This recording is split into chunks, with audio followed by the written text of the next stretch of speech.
কথার দ্বারা কত রকমের কিভাবে যা আমরা জেনে বুঝে ইচ্ছায় অনিচ্ছায় শিরিক করে ফেলি।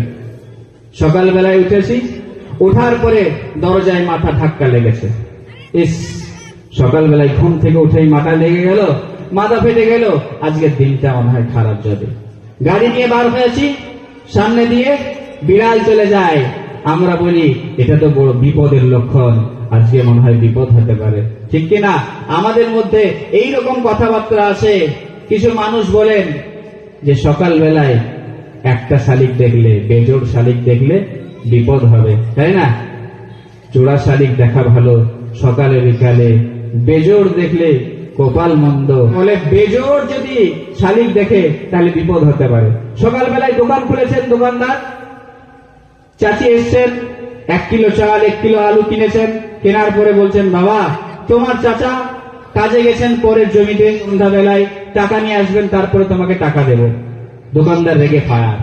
হ্যাঁ, সকালবেলায় উঠে আমার শুরুতেই তুমি ধারে মাল নিতে এসছো, তোমার জন্য সারাদিনের বরকতটা চলে গেল, সারাদিন বিক্রি হবে না।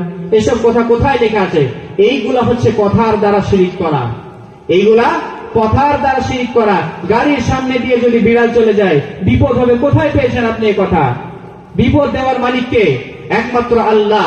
আল্লাহ পাক রব্বুল আলামিন কোরআনুল কারীমের মধ্যে জানিয়েছেন, আল্লাহ পাক রব্বুল আলামিনের কোরআন ঘোষণা দিল, মা আসাবা মিন মুসিবাতিন ইল্লা বিইذনিল্লাহ ওয়া মান ইউমিন বিল্লাহি ইয়াহদি কলবাহু। পবিত্র কোরআনুল কারীম সূরা নাম্বার 64, সূরার নাম সূরা তাগাবুন, আয়াত নাম্বার 11। আল্লাহর কোরআন জানিয়ে দিল, মা আসাবা মিন মুসিবাতিন ইল্লা বিইذনিল্লাহ।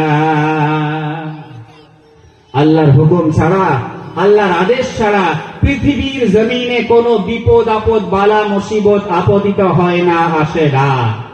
তাহলে বিপদ একমাত্র আল্লাহ সুবহানাহু ওয়া তাআলার হুকুমে আসে। গাড়ির সামনে দিয়ে কালো বিড়াল, সাদা বিড়াল, লাল বিড়াল, যে কালারের পাকড়া বিড়াল যদি চলে যায় কোনো বিপদ হবে না।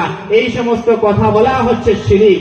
কথার দ্বারা শিরিক করলেন আপনি, সেজন্য এই সমস্ত কথাবার্তা থেকে আমরা বেঁচে থাকবো, জোরে বলুন ইনশাআল্লাহ।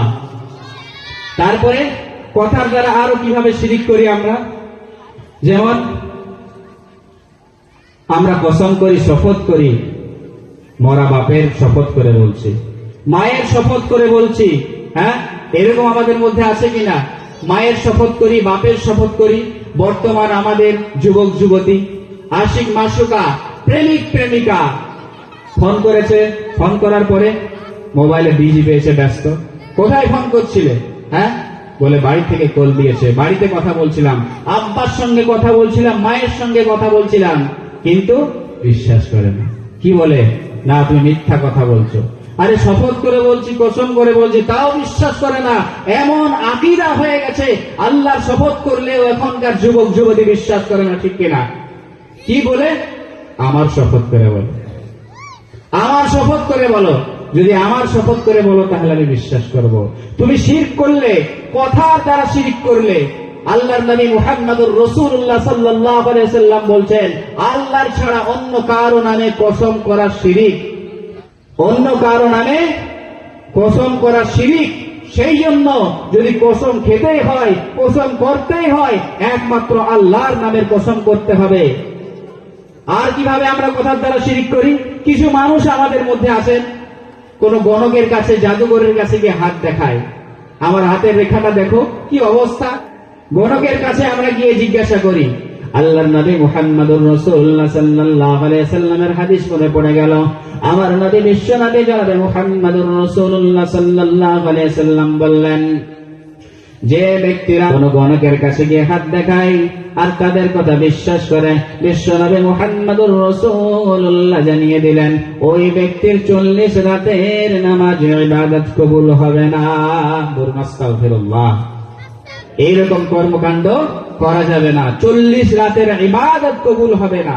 বিশ্বনবীর আরো ভয়ঙ্কর হাদিস, বিশ্বনবী সাল্লাল্লাহু আলাইহি ওয়াসাল্লাম বললেন, ফাকাদ কাফারা বিমা উনজিলা আলা মুহাম্মাদিন সাল্লাল্লাহু আলাইহি ওয়াসাল্লাম। যারা গণকের কাছে জাদুঘরের কাছে গিয়ে হাত দেখায় আর তাদের কথা বিশ্বাস করে, বিশ্বনবী বললেন তুমি যেন ওই রকম যে বিশ্বনবী মুহাম্মদুর রাসূলুল্লাহ সাল্লাল্লাহু আলাইহি সাল্লামের উপরে যা কিছু নাজিল হয়েছে সেইগুলোকে তুমি অস্বীকার করলে। কত বড় কথা! ওই জন্য আমরা এই সমস্ত শিরকি কথাবার্তা থেকে বেঁচে থাকবো। জোরে বলুন ইনশাআল্লাহ।